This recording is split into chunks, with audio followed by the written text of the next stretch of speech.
선생님, 한국 가서 뭘 배우죠? 우리 헝가리가 훨씬 선진국인데요. 헝가리 전체가 56도 폭염으로 모든 것이 멈춰버린 그 순간 한국행 비행기에 오른 18명의 헝가리 고등학생들에게 한국은 그저 더운 아시아의 작은 나라 정도였습니다. 유럽 중심부의 자부심으로 가득했던 이들에게 한국은 배울 것도 볼 것도 없는 곳이었죠. 교사인 저 역시 마찬가지였습니다. 단지 예산 때문에 어쩔 수 없이 떠나는 여행이었을 뿐이었습니다. 하지만 한국에서 목격한 것은 우리의 모든 편견을 산산조각 냈습니다. 도대체 한국에서 무엇을 보았기에 우리가 한국을 완전히 잘못 알고 있었다며 학생들이 눈물까지 흘렸을까요? 그리고 왜 헝가리로 돌아온 후 우리의 증언을 아무도 믿으려 하지 않았을까요? 지금부터 그 놀라운 기록을 여러분께 들려드리겠습니다. 시작에 앞서 좋아요와 구독, 감사합니다. 안녕하세요. 저는 헝가리 미슈콜츠에서 12년간 역사를 가르치고 있는 타마시 나지입니다. 제가 오늘 들려드릴 이야기는 제 교직 생활은 물론 인생 전체를 뒤바꾼 경험에 관한 것입니다. 바로 작년 여름 헝가리 역사상 최악의 폭염 사태 속에서 벌어진 일이었습니다. 그때 헝가리는 연일 56도를 오르내리는 살인적인 더위에 시달리고 있었습니다. 학교는 3주째 휴교령이 내려진 상태였고 병원마다 열사병 환자들로 넘쳐났습니다. 전력망은 과부하로 곳곳에서 정전이 일어났고 시내 상점들은 에어컨을 감당하지 못해 문을 닫아야 했습니다. 바로 그런 상황에서 저는 정말 어려운 결정을 내려야 했습니다. 6개월 전부터 준비해온 한국 교육 교류 프로그램을 진행할 것인지 말 것인지였습니다. 18명의 학생들과 함께 일주일간 한국을 방문하는 계획이었는데 이런 폭염 속에서 더운 아시아 나라로 보내는 것이 과연 옳은 일인지 확신이 서지 않았습니다. 학부모들로부터는 매일같이 걱정스러운 전화가 걸려왔습니다. 이미 헝가리에서도 이 정도로 힘든데 한국은 얼마나 더 덥고 힘들겠느냐는 것이었습니다. 동료 교사들 역시 반대 의견이 많았습니다. 굳이 이런 시기에 학생들을 위험에 빠뜨릴 필요가 있느냐는 것이었죠. 솔직히 저 자신도 한국에 대해 제대로 알지 못했습니다. 머릿속에 있던 한국은 빠른 경제 성장을 이룬 나라 정도였고 무엇보다 아시아 특유의 무더위와 습도가 걱정이었습니다. 헝가리만큼 선진화된 사회 시스템을 갖추고 있을 거라는 기대는 솔직히 하지 않았습니다. 학생들의 반응은 더욱 냉담했습니다. 평소 유럽의 쾌적한 환경에 익숙한 아이들에게 폭염이 예상되는 한국은 그저 고생스러운 여행지일 뿐이었습니다. 특히 도라라는 학생은 줄곧 회의적인 반응을 보였습니다.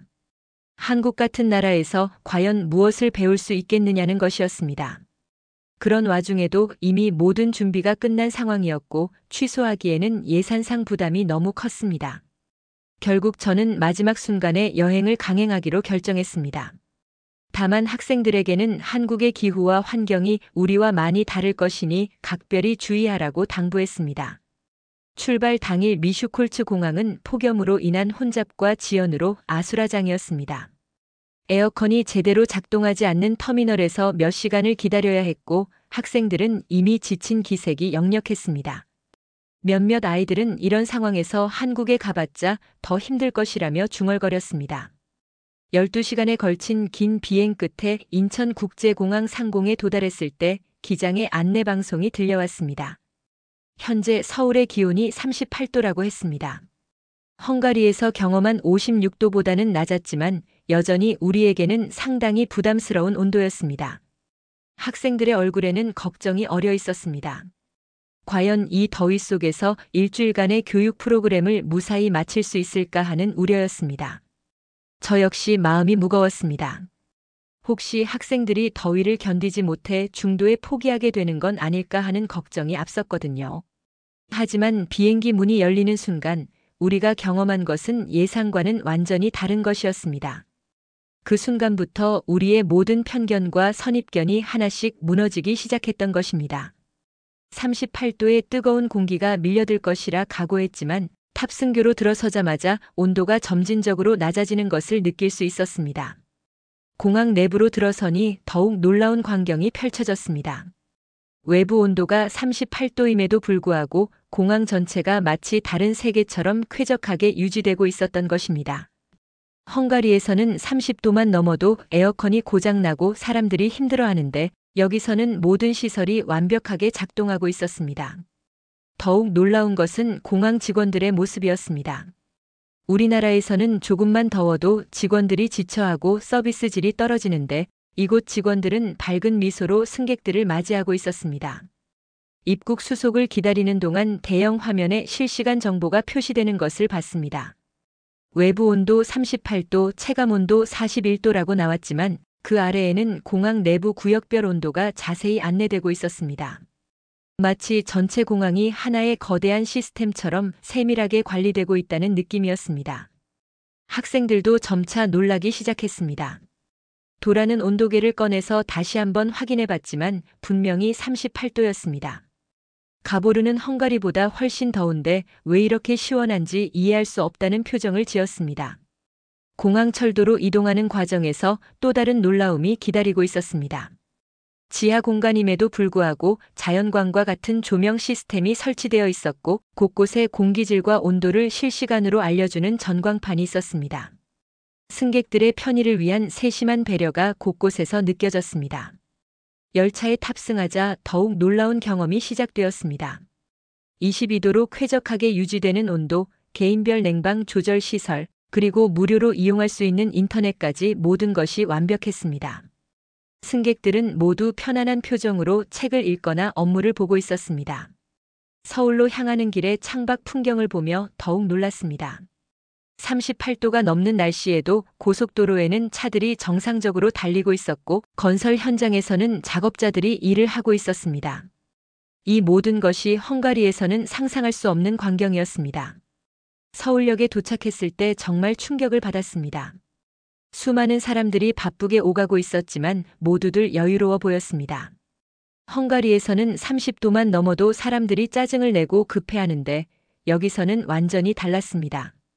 심지어 정장을 입은 직장인들이 더위에 지친 기색 없이 걸어가는 모습이 신기하기만 했습니다. 서울의 한 고등학교를 방문하게 된 둘째 날, 우리는 또 다른 놀라움과 마주했습니다. 아침 9시부터 시작된 학교 견학에서 가장 먼저 눈에 띈 것은 한국 학생들의 모습이었습니다. 38도가 넘는 폭염에도 불구하고 모든 학생들이 단정한 교복을 입고 활기차게 수업에 참여하고 있었습니다. 특히 체육 시간에 목격한 광경은 정말 놀라웠습니다.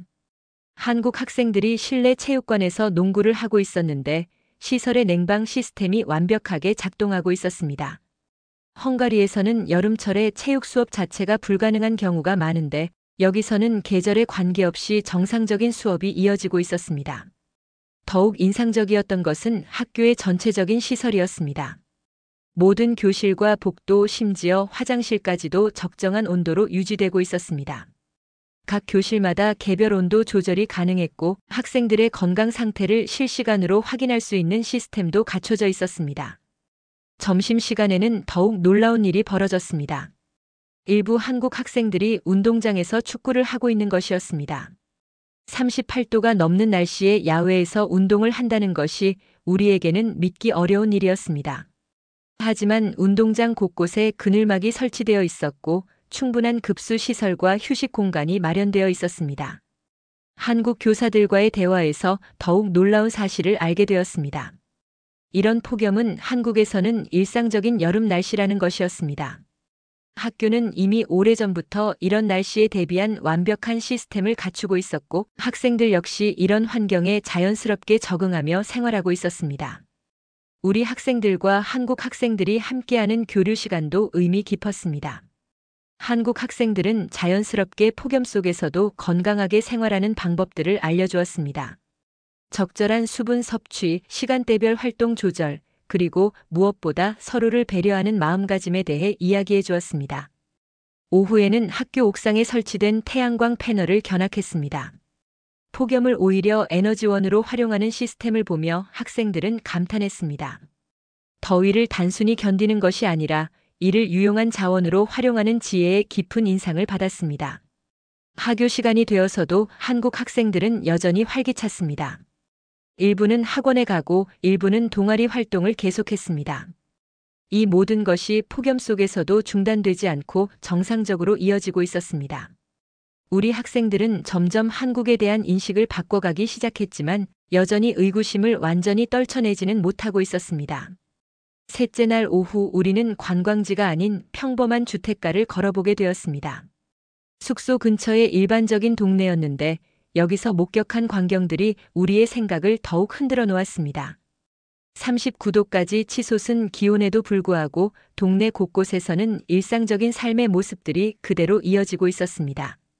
가장 먼저 눈에 띈 것은 한 70대 할머니께서 마당에서 빨래를 널고 계시는 모습이었습니다. 헝가리라면 이런 날씨에는 절대 야외 활동을 하지 않을 텐데 할머니는 여유롭게 빨래를 정리하시며 이웃과 담소까지 나누고 계셨습니다. 그 모습이 너무나 자연스러워 보였습니다. 동네 놀이터에서는 더욱 놀라운 광경을 목격했습니다. 아이들이 그늘막 아래에서 신나게 뛰어놀고 있었던 것입니다. 놀이터 곳곳에는 물 분사 시설이 설치되어 있었고 벤치마다 그늘막이 설치되어 있었습니다. 아이들의 부모들도 더위를 크게 걱정하는 기색 없이 아이들을 지켜보고 있었습니다. 근처 상점가를 지나며 또 다른 발견을 했습니다.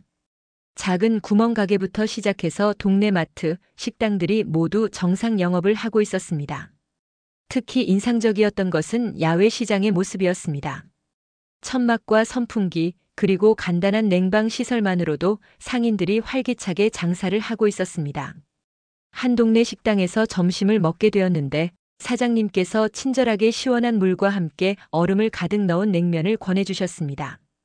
이런 더위에 뜨거운 음식 대신 차가운 음식으로 몸을 식히는 지혜를 엿볼 수 있었습니다. 무엇보다 사장님의 여유로운 모습이 인상 깊었습니다.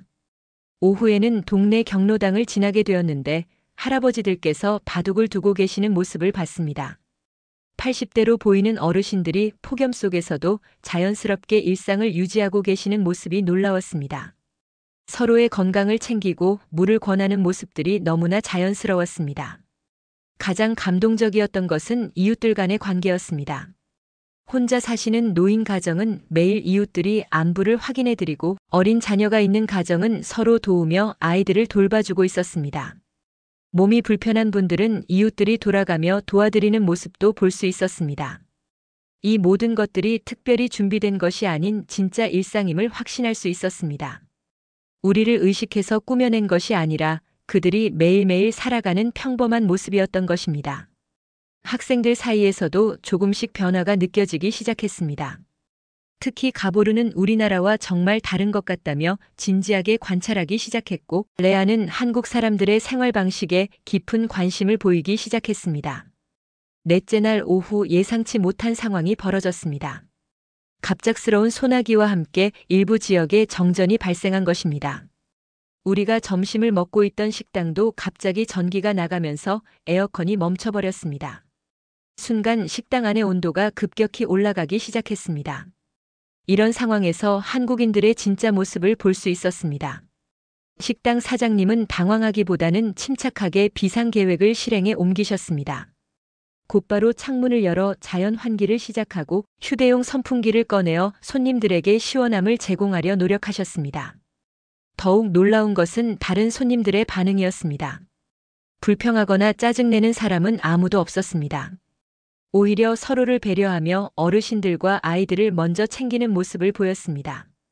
한 중년 남성분은 본인의 휴대용 선풍기를 옆 테이블의 할머니께 건네드리기까지 했습니다. 근처 편의점 사장님은 무료로 차가운 물과 얼음을 나눠주기 시작했습니다.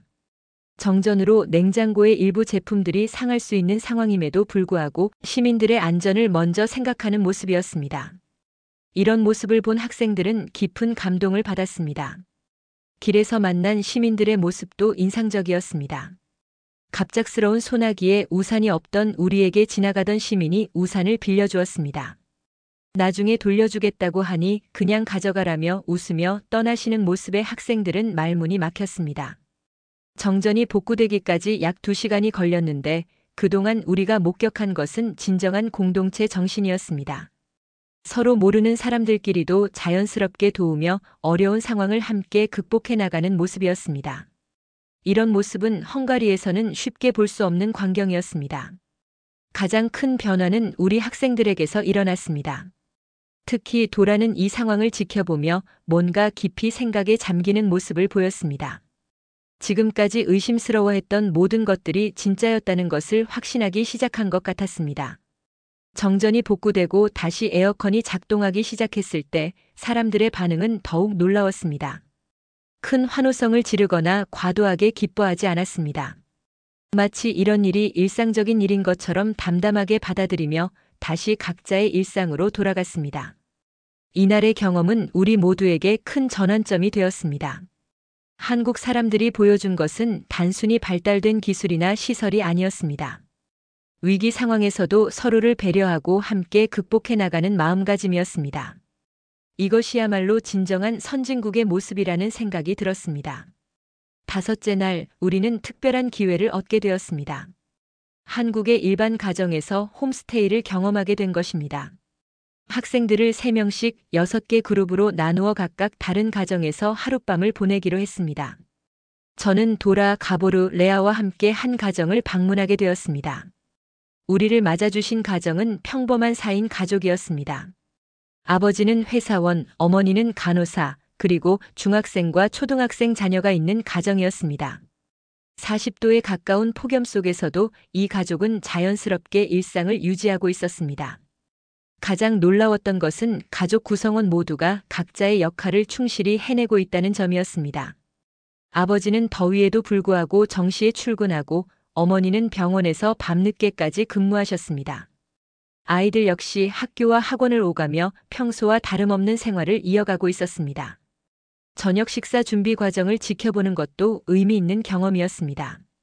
어머니께서는 더운 날씨를 고려해서 시원한 음식들로 식단을 구성하셨습니다. 냉국, 냉채, 그리고 시원한 과일까지 세심하게 준비해 주셨습니다. 무엇보다 이 모든 과정이 너무나 자연스러웠습니다. 식사 시간에 나눈 대화에서 가장 인상 깊었던 것은 가족들의 마음가짐이었습니다. 폭염이 심해질수록 가족끼리 그리고 이웃과 지역사회의 역할이 더욱 중요해진다고 하셨습니다. 혼자서는 견디기 어려운 것도 함께하면 충분히 극복할 수 있다는 철학이었습니다. 중학생 아들이 들려준 이야기도 놀라웠습니다. 학교에서는 폭염 대비 교육을 정기적으로 받는다고 했습니다. 올바른 수분 섭취 방법, 열사병 예방법, 그리고 무엇보다 서로를 챙기는 방법까지 체계적으로 배운다고 했습니다. 초등학생 딸아이도 폭염 속에서 지켜야 할 약속들을 또박또박 이야기해 주었습니다. 야외 활동 시간 조절, 충분한 휴식, 그리고 어른들께 자신의 몸 상태를 솔직하게 알려드리는 것까지 아이답지 않게 성숙한 모습을 보였습니다. 하지만 가장 큰 변화는 우리 학생들에게서 일어났습니다. 레아는 이 가족의 따뜻함에 완전히 감동받아 눈물을 글썽였습니다. 가보르도 한국 가정의 화목함과 서로에 대한 배려에 깊은 인상을 받았습니다. 그런데 도라만큼은 여전히 마음을 열지 못하고 있었습니다. 모든 것이 좋아 보이지만 혹시 우리를 위해 특별히 준비한 모습은 아닐까 하는 의심을 떨쳐내지 못하고 있었습니다. 저는 도라의 이런 모습이 걱정되기 시작했습니다. 그날 밤 잠자리에서 학생들과 나눈 대화에서 이런 갈등이 더욱 드러났습니다. 레아와 가보르는 한국에서의 경험이 진짜였다고 확신한다고 했지만 도라는 여전히 의구심을 표했습니다. 이런 갈등이 계속된다면 나머지 일정에도 영향을 미칠 것 같아 걱정이 되었습니다. 6째 날 마지막 일정으로 명동에서 자유시간을 보내기로 했습니다. 학생들에게 각자 관심 있는 곳을 자유롭게 둘러보라고 했습니다. 40도에 가까운 폭염이었지만 학생들은 이제 한국의 더위에 어느 정도 적응한 상태였습니다. 오후 2시경 예상치 못한 일이 벌어졌습니다. 가보르가 갑자기 어지러움을 호소하며 쓰러진 것입니다. 순간 제 머릿속이 하얘졌습니다. 폭염으로 인한 열사병 증상인 것 같았습니다. 즉시 119에 신고하고 응급처치를 해야겠다고 생각했습니다. 그런데 놀라운 일이 벌어졌습니다. 가보르가 쓰러지자마자 주변에 있던 한국인들이 즉시 달려와 도움을 주기 시작한 것입니다. 한 분은 그늘진 곳으로 가보르를 옮겨주었고 다른 분은 차가운 물을 가져다 주었습니다. 또 다른 분은 부채질을 해주며 응급처치를 도와주었습니다. 근처 상점에서는 얼음팩을 가져다 주었고 지나가던 간호사분이 우연히 이 상황을 보고 전문적인 응급처치를 해주셨습니다. 모든 것이 너무나 신속하고 체계적으로 이루어졌습니다. 마치 이런 상황에 대비한 훈련을 받은 것처럼 자연스러웠습니다.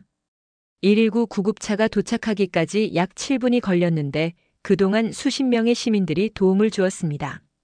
언어가 통하지 않아도 몸짓과 표정으로 서로의 마음을 전달하며 가보르를 돌봐주었습니다. 이런 모습을 본 다른 학생들은 모두 눈물을 흘렸습니다. 병원에서의 처치도 놀라웠습니다. 외국인인 가보르를 차별 없이 신속하게 치료해 주었고 의료진들은 영어로 상황을 자세히 설명해 주었습니다. 다행히 가벼운 탈수 증상이어서 수액 치료 후 금세 회복될 수 있었습니다. 가장 놀라운 것은 병원비였습니다. 외국인 관광객임에도 불구하고 응급처치에 대한 비용이 거의 들지 않았습니다. 의료진은 이것이 당연한 일이라며 별것 아니라는 듯 말했습니다. 사람의 생명과 건강보다 중요한 것은 없다는 말씀이 깊이 와닿았습니다. 이 모든 과정을 지켜본 도라에게 드디어 변화가 일어났습니다. 그동안 의심해왔던 모든 것들이 진짜였다는 것을 확신하게 된 것입니다. 도라는 눈물을 흘리며 지금까지 자신이 얼마나 편견에 사로잡혀 있었는지 깨달았다고 했습니다. 가보르가 회복된 후 병원을 나오면서 우리는 모두 깊은 감동에 빠져 있었습니다. 한국에서 경험한 모든 것들이 진실이었고 이들이 보여준 것은 진정한 인간애였습니다. 기술이나 시설의 발전도 중요하지만 사람을 사람으로서 대하는 마음가짐이 더욱 소중하다는 것을 깨달았습니다.